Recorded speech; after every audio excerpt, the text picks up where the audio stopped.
Good afternoon, everyone. Welcome to our lunch briefing. My name is Jacqueline Coté. I'm the Director of Public Relations here at the Institute. And we are very pleased to have with us Thania Paffenholz, who has 25 years of experience working on issues relating to the topic of this presentation.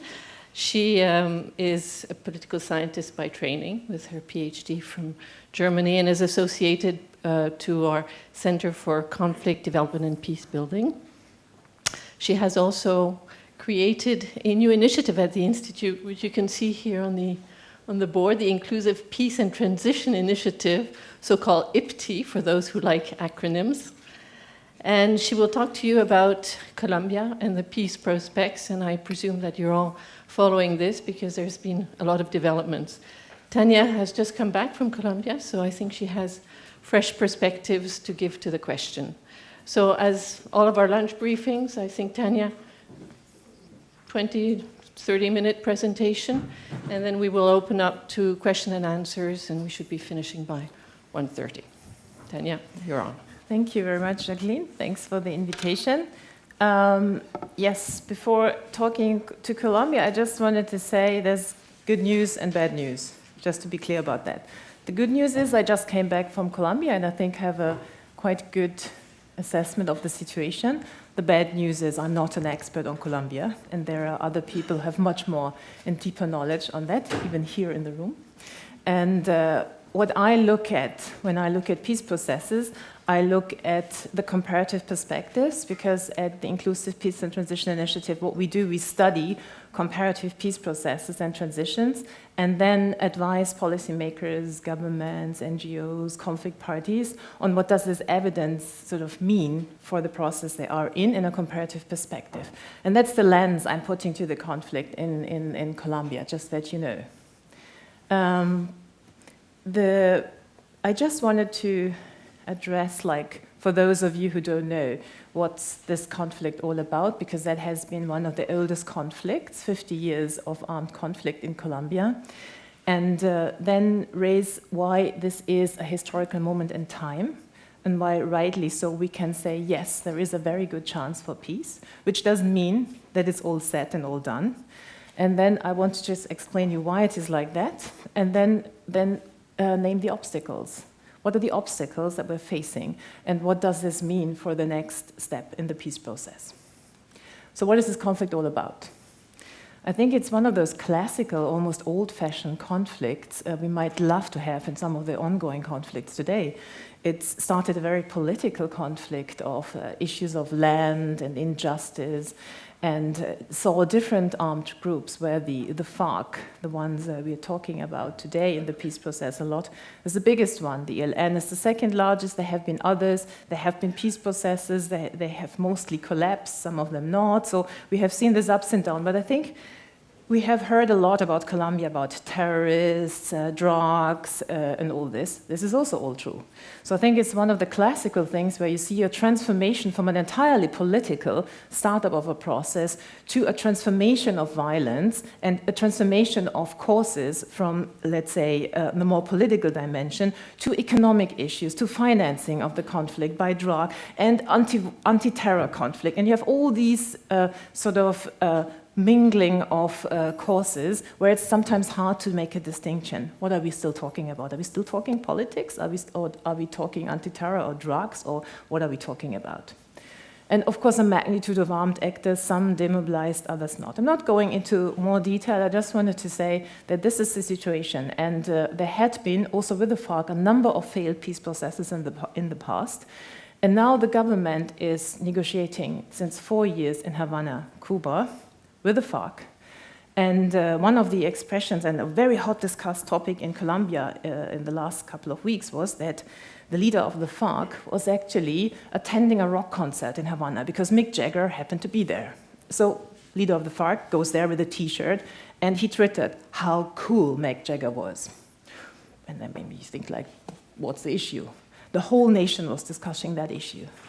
And discussing, is this guy who has killed so many people, has he the right to go and listen to Mick Jagger and just say, like us, this is cool? This is not okay. A lot of people really, this became a big fuss, and the government expressed its great disappointment into the FARC to say, like, how could you do that to us? This is almost like destroying the process. We have made all this confidence, and you guys are now just, twittering and not sort of obeying to communication rules. On the other hand, I said to the government, but listen, have you then twittered something like, how cool is this? Only 4 years of negotiations, and we have transformed a guy who was sitting there in uniform with his gun into somebody who can just go into a rock concert. And they said, like, it didn't occur to them that this was a message.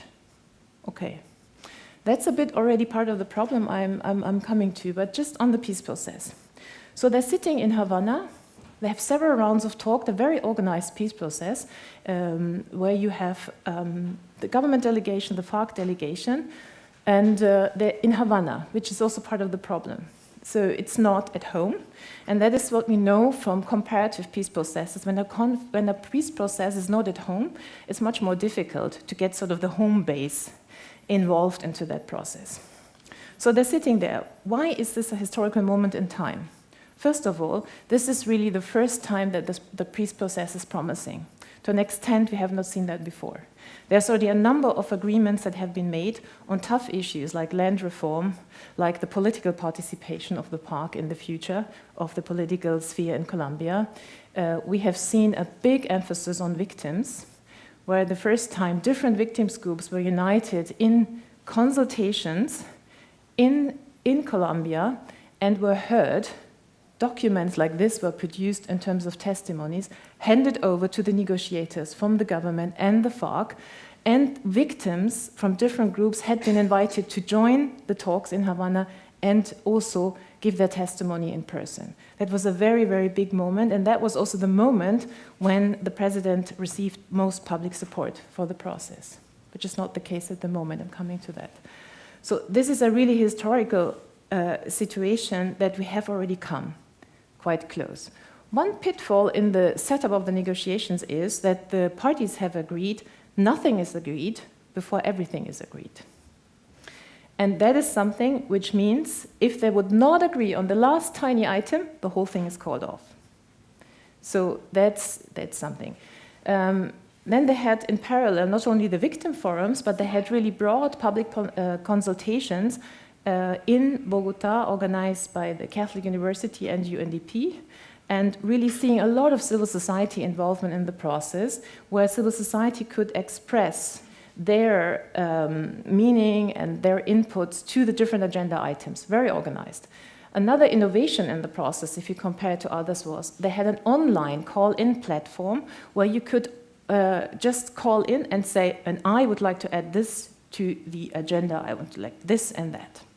Very interestingly, on the kind of problematic side, what has happened to all this? If we compare that, for example, to Guatemala, I want to go into that, no worries, but they had the same situation. But in Guatemala, all these inputs from the civil society were very systematically structured, and it was very clear which ones made it into agreement and which ones not. We have no idea in Colombia what all these consultations have sort of achieved, because nobody has, at least the government not, made real, I mean, the records are there, but there's no comparison like this has been demanded and added by civil society, and this has been included, which is, of course, also a communication problem. Because if I'm asked to contribute, I would like to know what you have done with that. Why is it another historical moment in time?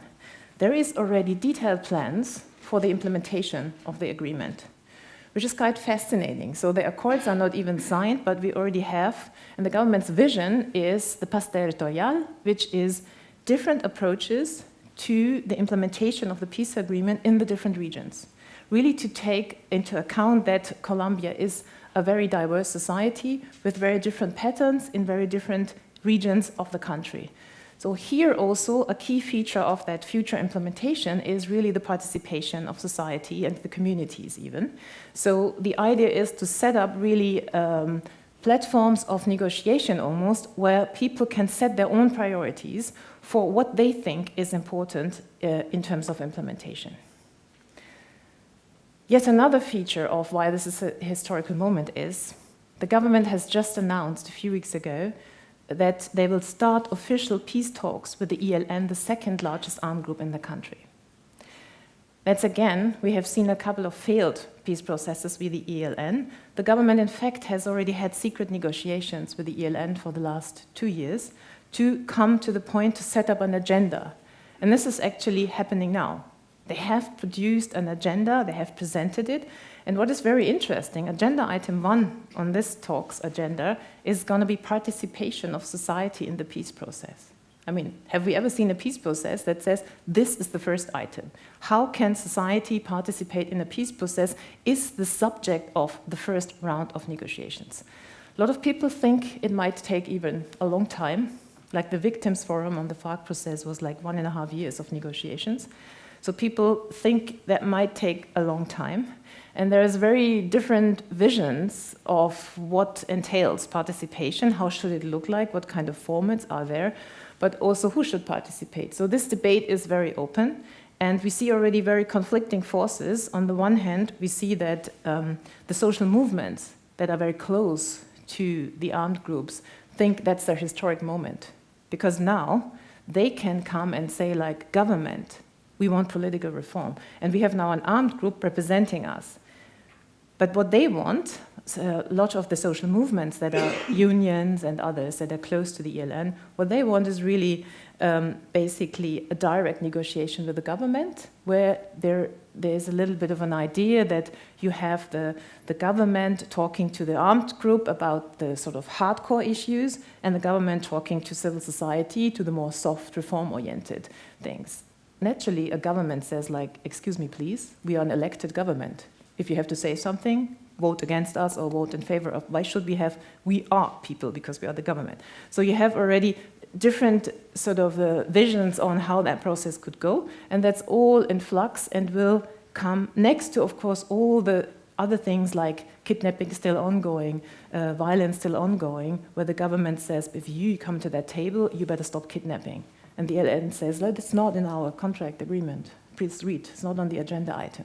So it becomes also like almost like a formalistic thing that say, like, this is not being discussed, it's not being agreed on. But so that's on that process. Let's talk about the main obstacles overall. Because I think I just had given an interview about this half an hour ago, and the journalist asked me, what is the problem with the demobilization? And I said, like, demobilization? I mean, that's not the real issue. That's of course, might be a problem, but we're not yet there. The process itself is very weak.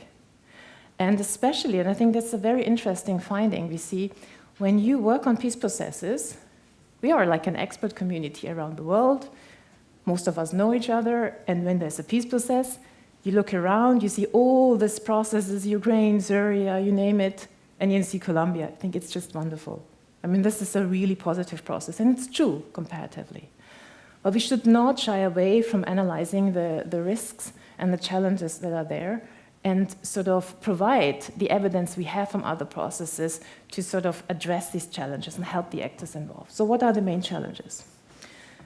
So my perspective from this comparative perspective is that the main obstacle to the process is the lack of public support.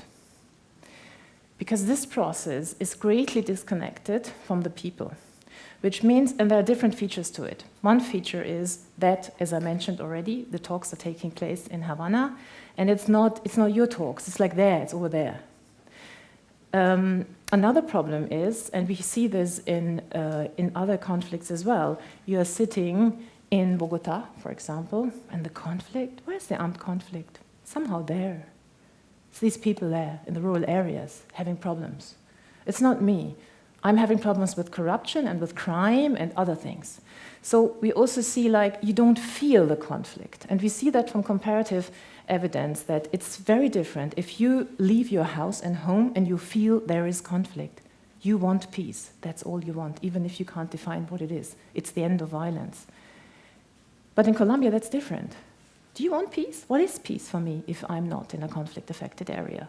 So that's a big part of this lack of public support. What else? It's the constant communication of the terrorist logic that we have seen over decades. These are terrorists. We don't talk to them. suddenly the government has problems in justifying talking to the terrorists. I'm looking at our visiting fellow, Esra Çorda, who sits there. He's from Turkey. It's the same issue with the PKK.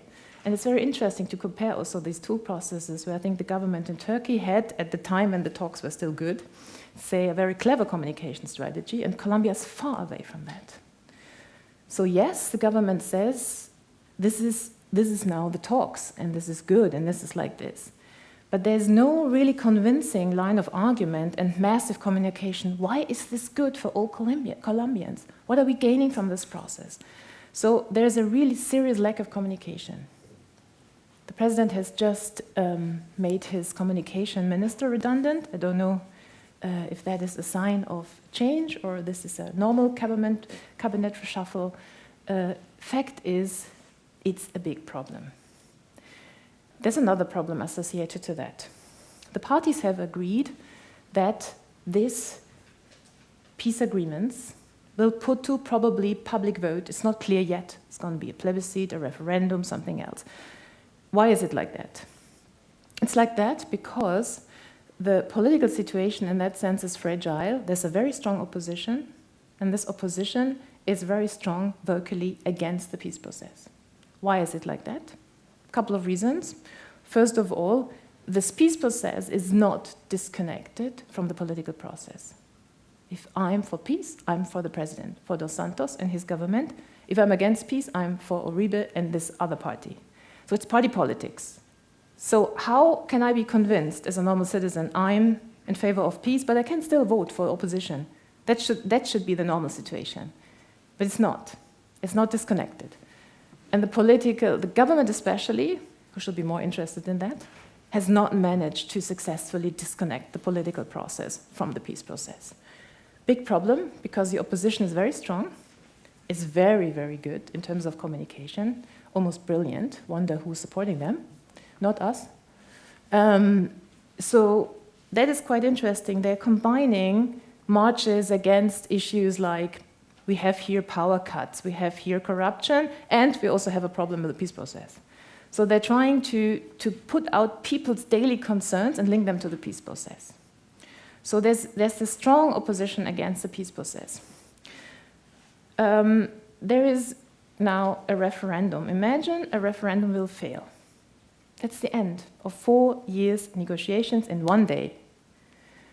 And it's very hard, and it has been part of, like, for example, our contribution in the process to bring up this comparative evidence from where around the world referendums have been successful, like in Northern Ireland, and where have they failed, like in Cyprus, and what were the conditions. And problematically, the conditions in Colombia are more on the side of the failures than on the side of the ones that have succeeded. So you can exactly show what are the conditions under which referendums fail, and most of them are present in Colombia today. So if I were the government, I would invest massively in communication, massively. But it's not yet happening. There's another problem. A government is not allowed to campaign for a thing, like a referendum. So they can campaign for the peace process, but not for a position in the referendum. But it's all linked to an overall communication strategy that I think is either not existent or very poor. So that's a big problem. And I think this is really the crucial problem, because all the other problems are minor problems that can be addressed. But let's sort of just address, and then I will open up for questions, minor problems, or let's say the question of how minor they are. There's still kidnappings, there's still violence, and the process goes up and down in terms of accusations, and where, of course, the ones say we're not starting like with the ELN negotiations before you stop kidnapping, and you do this. But you can also say that if you compare negotiations worldwide, this is like normal rhetoric, like buying in and kind of getting your position strengthened. But there's certainly also, with the implementation roadmap of the peace process, there is one, as I explained to you, with the Paz Territorial, with the regional peace, but it's also not that elaborated, I must say. It's still very open, which is also on the one hand clear because we have not a peace agreement yet, but it's also it's not clear in detail how it will be implemented. What is an interesting aspect, which could eventually and will be a discussion, but only later, is how criminal justice and dealing with the past is set up. Colombia has made a very interesting effort of addressing these issues, like with the agreement between the government and the FARC to say, what do we do? No blank amnesty, but addressing this and that. And interestingly, nowadays, you cannot just make an elite deal and say like, okay, let's agree on something. There's the International Criminal Court that has very precise rulings and says, no, this is not working, that is not working. And while the government and the FARC were discussing about what's the best solution to this, the ICC came in several times and says like, this we wouldn't accept, that we wouldn't accept. And I found it very interesting that we have suddenly a situation that you cannot just decide among the parties what you think is the best thing to do, but there's international obligations that you have to do. And so they have made very clever arrangements, like, okay, it's not blank amnesty, it's like this and that, and then the FARC guys stay at home, kind of, and then, but it's going to come. So how would that exactly look like? There's discussion, should they do social services? So you're expecting the FARC leader being in kindergarten and changing napkins or nappies or whatever. So that's going to come, that discussion, but it's not a hot issue at the moment. Will the reforms take place? In what way? And so there's a lot of things that will come, but that's not the focus of attention at the moment where everybody should put the finger. What else is there? Let's just 1 second, and then I end, talk about the external involvement in this process. There is no official mediator, not in the process with the FARC, not in the process with the ELN to come. There are so-called guarantors that are countries like Norway is on both processes. There are the regional countries, there's Cuba, that kind of guarantee. That means physically one has to imagine it like this. They sit in the room at the negotiation table, but they don't talk. The parties discuss, and then they kind of retreat, and of course then there's all sorts of facilitation in the backyard going on. And this has been very supportive. This has been a very good process. The US is, of course, a sort of big brother that is very important, and the US was very much in support of the armed conflict in Colombia and the Plan Colombia at the time when Uribe was president for a military solution to the conflict. That has completely changed. The US government is fully supportive to the process, and Kerry was there several times. President Obama is constantly offering his support to the process. Another important actor externally is the Catholic Church, internally and externally. Internally, the Catholic Church is probably the only actor in Colombia that has access to the whole country. And it's a very important player, and is of course pro-peace. And that's also not natural. We have seen other peace processes where you had conflicts within the church, discussing like how far the church should support. The church is entirely supportive to the process, and the Pope as well. So the Pope has says like, anytime I'm here to make a statement, to come in, to say something. Which will be, I mean, it's a big asset. If you have Obama and the Pope talking about, and the Rolling Stones, I mean. So I think this is all good, but it's not enough. We cannot build a peace process inside a country just from a good meaning external support. So I repeat myself, it's really the internal dynamics of the public support to the process that will be the make or break issue in that process. And I stop here and hand over to my colleague.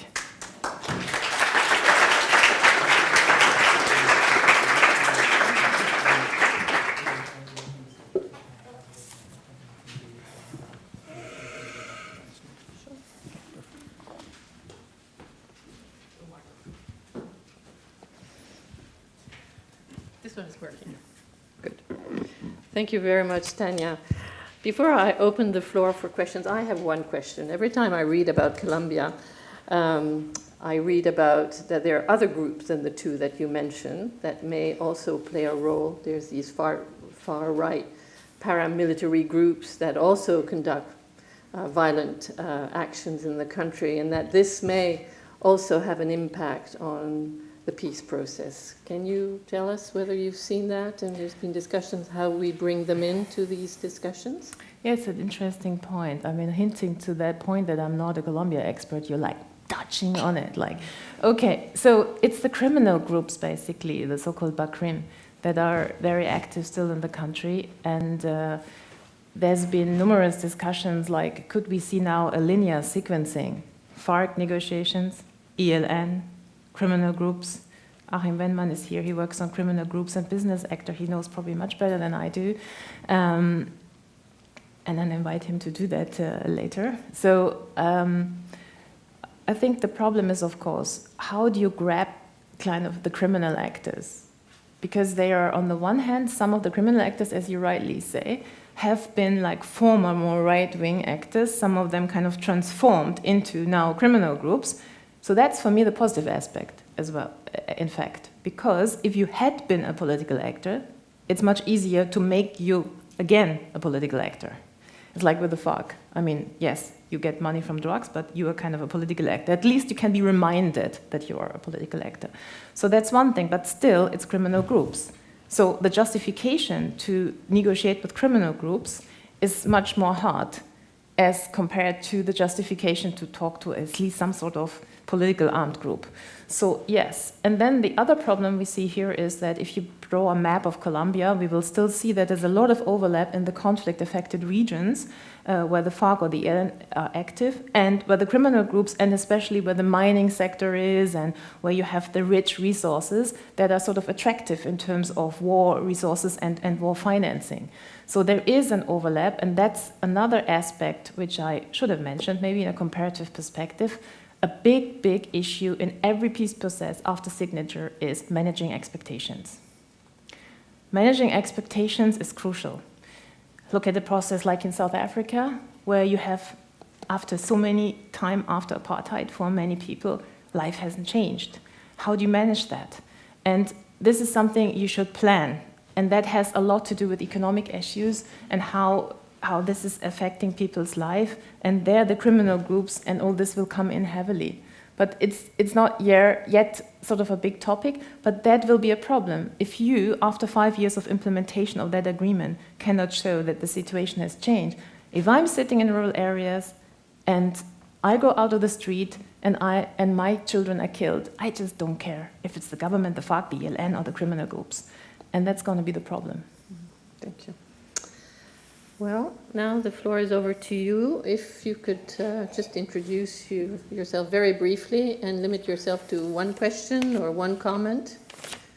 Would you like me to take a couple at a time or one at a time? A couple, So fine. let's see. We start with this gentleman and then the lady behind. Thank you. My name is George Tullen.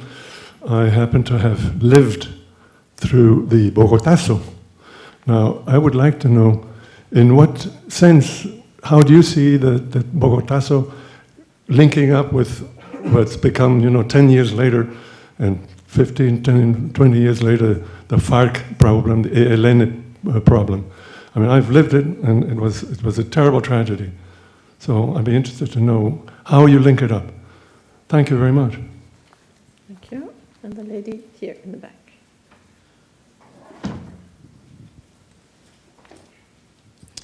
Thank you very much for your presentation. I'm Cristina Rendon. I'm Colombian, so that's my true interest of this conflict to be finished.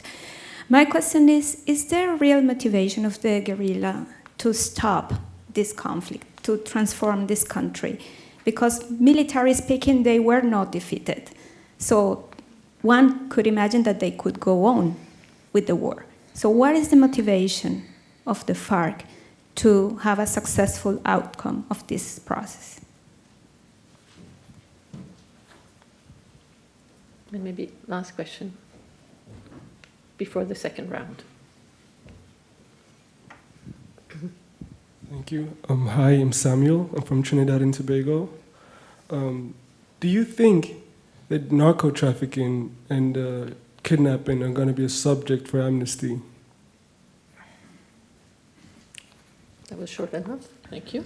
I'll get two more. Yeah, two more. This lady here. Hi, thank you. I'm Stephanie, master's student of development studies, and I wanted to know, you mentioned the lack of public support as one of the main obstacles, but I think that the state's inability to make effective presence in the entire territory is also one, taking into account this territorial peace strategy and the fact that you just mentioned that the resource map overlaps with the conflict areas. How is this challenge could be addressed, and if you know if there is anything ongoing after the peace process? Thank you. Shall we stop there? Mm-hmm. I start with the last one. Yes, I think it's exactly as you say.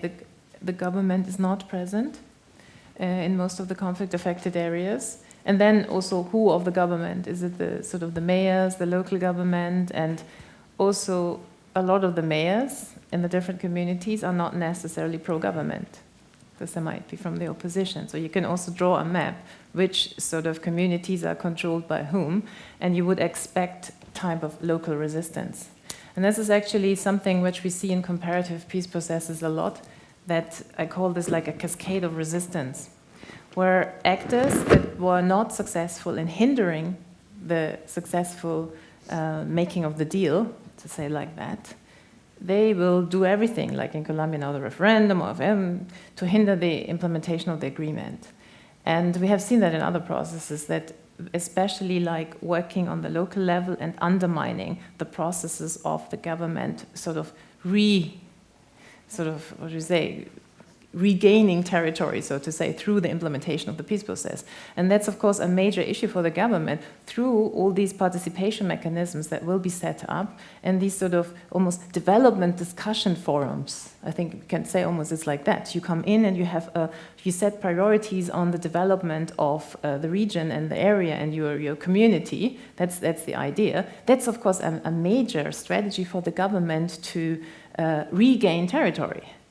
So if I'm against that process, that's of course a very good opportunity if I have my people in this local constituency who just counteract this all the time. And this is what we have seen in many, many peace processes.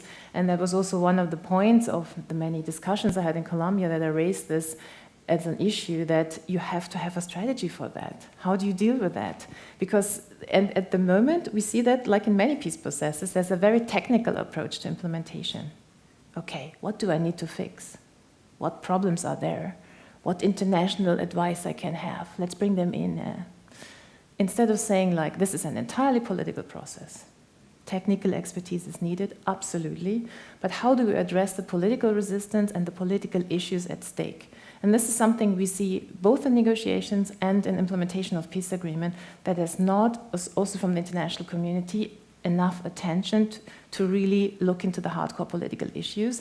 And there's what we also see after the end of a peace negotiation, when an agreement is signed, there's a lot of positive atmosphere. I mean, we wish it will be in Colombia. And this positive atmosphere often doesn't allow a critical voice of what could be problematic. What do we need to do in having a risk management strategy before we even implement? It's a big problem. And if we, as outside advisors, often come into these processes, we say, well, what you can expect is A, B, C, D, because we know it's just happening like a roadmap in every process. And they say, don't be so negative. This is wonderful here. It's wonderful, it's great. And it's true. So it's very hard often to be from the outside at the same time supportive and not stopping this euphoria in the country, and at the same time help actors to see these critical points. And that's really one of the critical points as well. The same for the narco trafficking. Will it be, first off, in terms of the problem as such, will it be addressed? It was on the agenda. There is an agenda point on the items that has been discussed with the FARC, with the government, on dealing with drugs, and they have an agreement on that. But how can that be implemented? Have both the FARC and the government full control of all the people that do this narco trafficking? And so we have to always make this differentiation in peace processes. What is on paper and has been agreed, and what is the feasibility of implementation? And the problem is, you as government and conflict parties are not measured by what is in the agreement, maybe by political scientists, because we can code that easily. but you are measured basically by how you implement this and how actually the situation changes. And that's going to be a big issue. It's going to be a big issue. So in a way, we have to really make that distinction for students. It's like the classical Foucauldian approach between discourse and practice. And I think this is really something very interesting also, that you see even Foucault can help to understand the situation. Then the issue on, what was the other, on the motivation. I think there's a very, very good question. What is the motivation of any armed groups? I mean, if we see it from a research perspective, there's always like a set of similar factors, which is like either you have a problem sort of with your strengths in terms of war, ability of making a war, which is, as you said, not necessarily the case, but I think debatable, because it's also what is the gains, what is the winning of continuing an armed struggle and being sort of in a limited territory, even if it's a bigger limited territory, and are your gains more than, so where are your economic gains? And you could say yes, there's a pretty well functioning war economy. So if you have a only economic cause, then I think it's pretty attractive to just continue. If you have political courses as well, then the situation looks a little bit different. So transforming yourself into a political party is in a way, if you're a political actor, attractive. The problem the FARC has, and this was an agenda item, political participation. The problem, again, it's regulated, there's an agenda, there's an implementation plan. The problem is two things here. One is that in the past process with the FARC had the same deal. The FARC came into Bogota and most of the leadership was killed massively by the paramilitaries at the time. Meaning there's a negative image about if we commit ourselves to a political process, we might be just killed. And that's why protecting the process also in terms of the physical protection of those political actors involved is going to be a big deal and a big challenge of implementation. So I think also when we have another round of talk, I would really like to give my two colleagues also the chance to add something, because they know much more about the criminal actors and the FARC. Jean-Luc Gontard is there, who's almost like a Wikipedia of Colombia. So I think we would like to have this Wikipedia, because he's not like on, you can't Google this video. So we should really profit from that. And this is the same for your first question. I feel not very comfortable to answer it, but he is. So, before I give the floor to our two colleagues, if they want to take the floor, just one question. You mentioned about the intermediaries, and you said rightly there is no special envoy like we have for Syria with de Mistura. Do you think that if the UN had decided to appoint someone and be visibly seen as being an intermediary in that peace process, we would have come more quickly to a happy ending, or you think that it's sufficient to have a few committed governments spending time and organizations, I guess, as well as intermediaries being there? What is your view on that? Very interesting question, and now I know why you say you're enjoying to moderate. You're giving me the tough ones. How many people are here from the UN? Okay, that changes the answer. It would, of course, be lovely to have the UN in. Would have been lovely to have the UN in, but we don't have the counterfactual, so it's very hard to say. If we compare processes of the UN, and I mean, we had the UN indirectly involved. UNDP, United Nations Development Programme, was part of the organization of the consultations, but that was really more like it was more technical support to the issue. So yes, no UN mediator. What's the difference?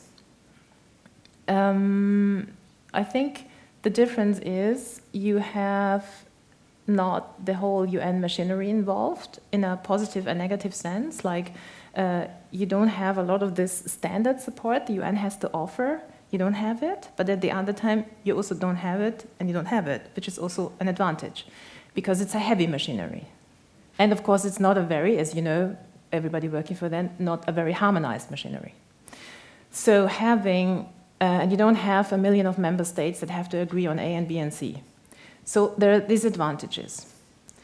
Other advantages, I would say, is also that in this group of countries, like Norway, Cuba, Venezuela, now Ecuador coming in, and others, they have, especially the regional countries, a stake in the process. And a lot of the research we have done is that we found out that actually the power, let's say, and the attitude and the practices of strategies of regional actors is more important than often the international community. And this is because they have vested interests in the country. So bringing in the regional actors as guarantors and facilitators, so to say, is a very, very interesting approach and is very strong.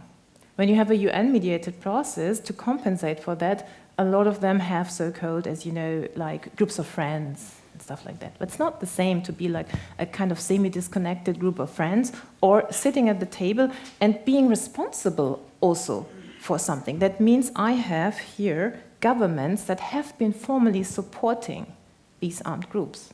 So it's the same, if you compare that to the Syrian peace process, the same idea with the International Syria Support Group, where I bring everybody who supports all the armed groups from different angles in one group and say, if I get consensus in that one group, I have a chance that then the people at the table will behave, basically. That's what we're talking about. So in the Colombian process, if I now have these groups directly at the table and being guarantors, meaning having a responsibility, a direct one, I think is a very strong aspect. Will it take longer or less longer? We have we've just done a study on where we cross-tabulated actually statistically duration and success, and we don't even see a correlation between duration of peace processes and successful outcomes. It's very context specific, and a lot of UN processes are also dragged until doomsday. So I think it's a very context specific thing. So I think it's very hard also to say it would be better or not, but I would say it's a very clever approach. Mm-hmm. And it's also different, and here we could compare it to the peace process in Nepal, where you also had no official facilitator. When you have strong governments and people and countries, cultures often of that don't have a tradition of we want to be bossed around from outside, then it's much better to have not an official mediator, because it leaves much more sort of pride and ownership to the process, to the parties themselves. And the other ones have a clear role, mingle around and support, and that's it. So while when you have a UN process, when you look into which processes are UN mediated, it's usually the processes that are already often that are the very difficult processes, and that's why often there's a famous article from, I think, 15 years ago, why the UN fails. And the result was because the UN is usually called in when everybody else has already sort of done wrong and can't succeed, and then fix it. So I think that's also a sign that this is more fixable than other problems. Thank you. Karim, do you want to say a few things about armed groups? Just if you briefly introduce yourself. Thank you very much, Thania, for putting me on the spot. Achim Wenman from the Center on Conflict Development and Peacebuilding, and also heading the Geneva Peacebuilding Platform. Particularly on the issue of organized crime and organized crime groups, there is now a relatively large and established empirical evidence base that negotiation and dialogue is a much more effective means to exit organized crime than traditional militarized approaches. This is still very contentious, particularly among political circles, as you can see the current evolution of the fiscal in El Salvador, for example. Negotiation and dialogue with organized criminal groups is always intensely political and contested by different parties within the spectrum in the political field. From the effectiveness approach, it is both cheaper, it is both more effective to reduce violence and to have, in fact, the ability of thinking about a different type of future for what in many countries is a significant part of the population, be that of cities or be that of countries. In the context of Colombia, organized crime, criminal incentives, and the criminal economies will remain core issues, be there a peace agreement or not. Colombia has tremendous experiences at the city level to dealing with crime and the reduction of violence through integrated approaches, be that with respect to the experience in Medellin, Bogota, and Cali. And this is, I think, an opportunity for the implementation of the peace process to think about the city level with respect to integrated crime reduction and safety approaches in order to make step-by-step processes towards violence reduction, not necessarily via the label of combating organized criminal groups, but to improve the quality of life of people in the city and in order to increase urban safety. The word crime in any context is always a political label to target or organize specific or label specific groups, mostly for political purposes. And it is always also involved with respect to the mandate and money of different organizations, of different state agencies within the political spectrum. Needless to say that when one talks about money and organizational mandates for ministries or police forces, one enters right into the political divides that Thania has already mentioned, and puts the finger right in a very delicate political discussion where messaging and also political communication becomes absolutely key. Thank you, Achim. Just on that, I think Achim and I had been invited some time ago to be experts on advising, let's say, a big political actor comprised out of a number of governments, not the UN. We were trying to make the point of exactly these issues, that there needs to be maybe negotiation with other groups as well. There's these and that problems. And it was very interesting to see sort of on the sort of official political actor side this absolute resistance of saying like, this is just not an issue. This cannot by no means be discussed because this is criminal actors and criminal actors can never be talked to. And we try to also raise the narrative, but excuse me please, the same thing was said by the FARC, terrorists cannot be talked to. Don't you see this? And what are you, as a big actor with a lot of money, are doing in preparation for that? And what do you want to address, be it through development projects, be it through political means? And it's like, it's not an issue. And that gives you also a bit of the flair of when we try to bring evidence from research to policy and try to say, yes, but we have all the evidence, it's here. And they say yeah, but this is not an issue. So it's often really very hard that you see, I remember the first time I was talking in Colombia about the problem with the referendum, that was 2 years ago. Now there's an openness. So it took 2 years. You're there, you see that's going to be a problem. Why don't they do something? And you bring all the evidence, but how do you get it flying? How do you sort of make actors understand that they really need to act? And that's often very hard if you have the evidence, but they just don't want to see it. And that has, of course, not to do with just maybe the poor way we are selling our evidence. I hope we have been better in that. Go to our webpage. But I think it's because it's very political. It's something that should not happen and should not be addressed political. And I think that's often the biggest obstacles. Please. Say something. It's coming. Thank you. Well, a few things about the FARC. I do not think the FARC have been defeated, but they are much weaker militarily than they were 7 or 8 years ago. The government, the Pastrana government, had almost nothing at the beginning to fight the FARC. The FARC were really free to go wherever they wanted. And at least 2/3 of the townships in the country. But then they got the bombs, the smart bombs from the US. They had the intelligence. They knew exactly where the FARC leaders were, but they didn't have the planes.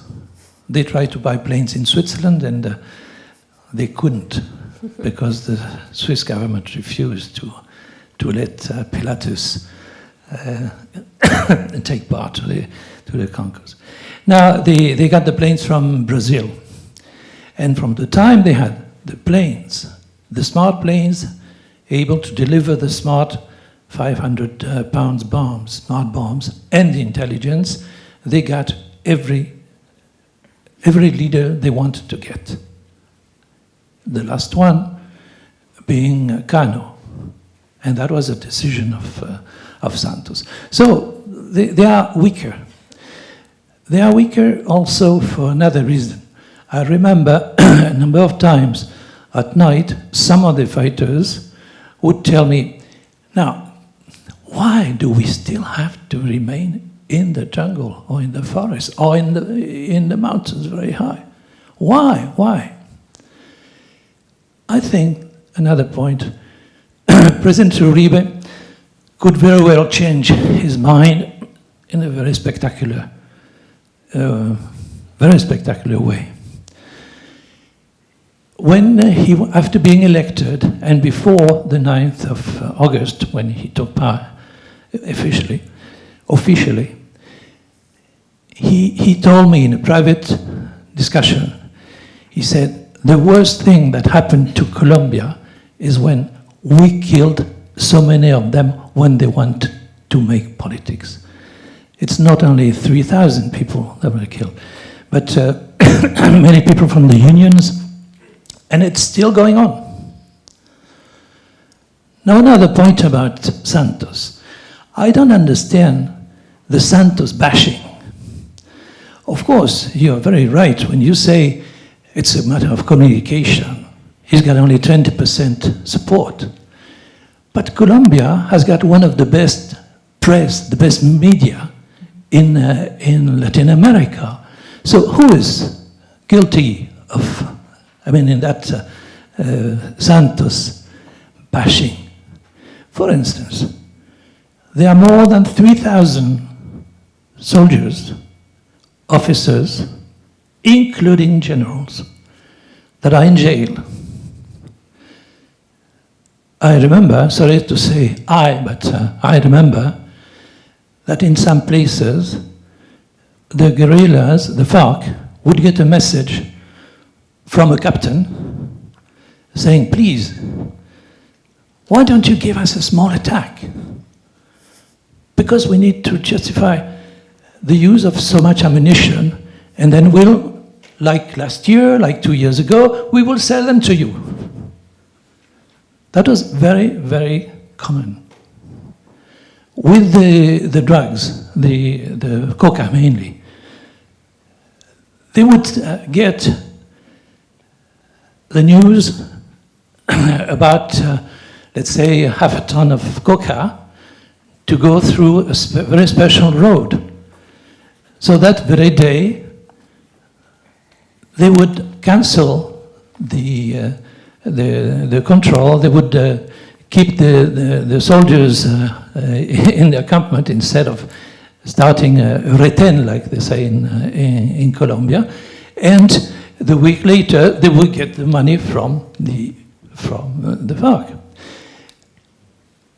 Again, Jean-Pierre, maybe just one last point so we can give yes, the floor to other people. But the last one is quite important. What about the media, the Colombian media? Not only 3,000 militaries or soldiers are in jail, but last 3 months, more than 2,000 officers and policemen were taken off, and some of them into jail, by Santos. Why? Because they were also involved in coca business and other things. And I'll end up with the very Swiss matter. The Novartis people were captured by 7 policemen in Bogota and sold to the FARC. Yeah, This is all. Yeah, thank you. Let me just address. Would you like to yes, I react would like to this? just address the issue of the military, because it's an important one.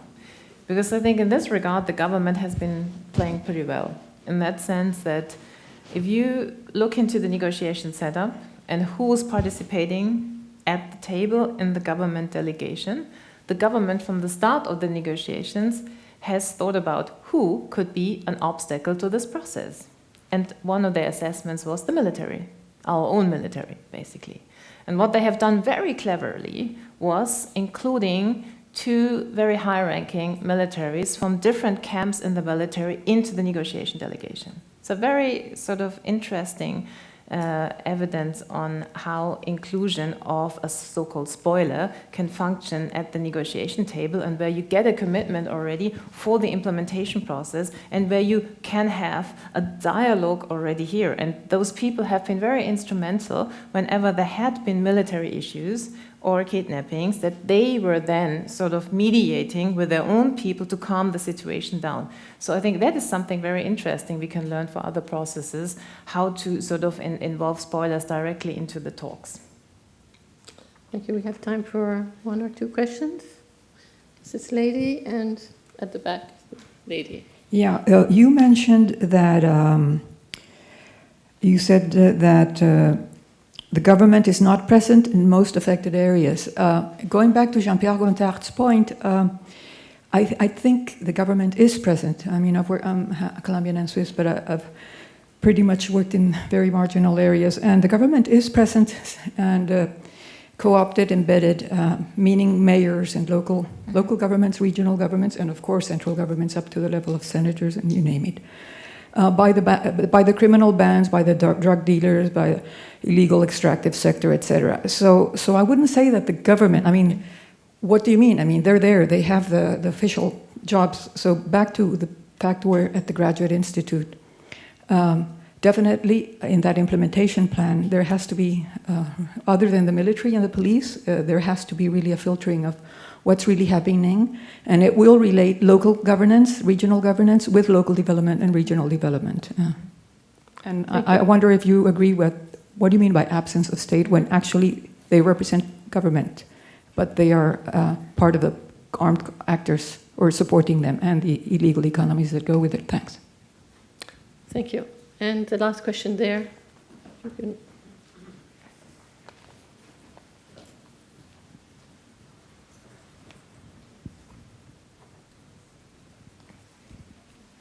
Hi, thank you very much for your presentation. So in the current peace talks, there seems to be a commitment by the negotiating parties to include a gender perspective into the negotiations and into the agreements, particularly with the creation of the gender subcommittee. So my question is, in your view, what has been the role of the Colombian women's movement in influencing this commitment to a gender-sensitive process? And what are the kind of remaining challenges in actually ensuring this perspective is implemented? Thank you. Yes. I'm starting with that one. Shame on me that I haven't mentioned that earlier. So I think it's a very interesting case, actually, because when the negotiations started, there were not so many women at the table, and there was a lot of pressure then from Colombian women organizations to fix this problem, put it like that. And it's very interesting because gender dimension and sort of women participation, which are of course two different things, are quite hot topics in other conflicts, where you sometimes wonder, it's all about how many women are there, not if these women have any influence on the process or not, but as long as they're there. And I think here it was interesting because it shows also like how a society is already, a civil society is organized, and there is very strong women movements in Colombia, and they have sort of really demanded like to have more women inclusion. So that happened. But I think the gender subcommittee is a very interesting, also comparatively very interesting thing, because it's there to really look into the agreements and see how gender dimension can be included in all aspects of the process, which is really a nice combination of having sort of influential women presence at the table in form of women present actually at the negotiation table, and at the same time looking into gender dimension of it. There was another aspect which I really also like to put the positive aspects on the role of UNDP in that case. Because there was a discussion when the victim forums was there, how many, should there be a quota, should there be that, and UNDP was really lobbying for saying like, this conflict is so gendered and there had been so many female victims, they should be having an equal share. And then UNDP did something very clever, which I often quote in other peace processes, go for this one. And that was not saying like, well, because often it's like, we will go for 35%, 20% women. And usually, I mean, negotiation theory tells you, you don't start with what you want to get, yeah? You start higher. So UNDP said like, do you know, we think there should be 100% women inclusion. And everybody said like, the conflict parties said like, I mean, they're crazy. they're crazy. 100% women? I mean, what are we talking about? You know, they ended up 60%. That's it. So I think, and they have been really showing that it's not about just having 60% women now, but they have been very vocal, they have been very organized, and I think it shows also like how influential they have been in bringing their points forward. The tricky issue, in my view, will be to really have this, and where's my communication officer? I am always supposed to make more marketing. We have a report out on women inclusion in peace processes, actually, it's on our webpage. And there you can also see it's really at the end of the day the influence that women have on the process and how this influence can be kept through implementation.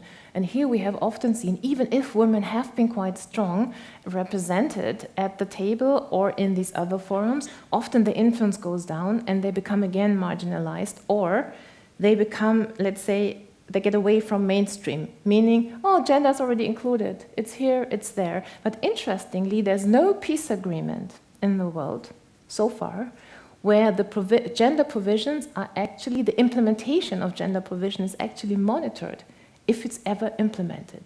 And that's interesting because there is actually monitoring, the UN does that, the political department does that. They monitor how many gender provisions are there in a peace agreement. But nobody monitors if that is ever implemented. And from the case studies we did, and from the sort of some of the data we have, you often see it's not fully implemented. And especially gender provisions are sort of on the weaker side in terms of implementation. So there's a lot still to be done. That's one.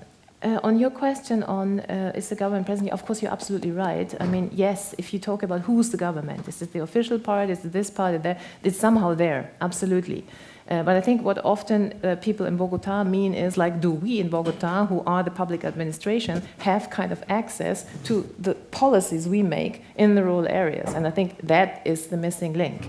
And I think this is what the government, exactly the cascade you described, like from the region to the provinces to the communities, this is exactly how the Paz Territorial is structured and is meant to be. But sort of that's really the last point, because I know I'm repeating myself on this political science default, probably. The elite resistance issue will come up again. And all these cascades, you can make almost a mapping of resistance and say, like, where is it to be expected? And you should better address now. And this, in my view, concerns both development actors and humanitarian actors that go in, as well as political actors and the government itself, to really be prepared for this resistance that will come up and address it in numerous forms. Well, thank you, Thania. I'm sure we will all follow the development with a new perspective, and well, good luck with your initiative as well. We'll go and read your report on the website.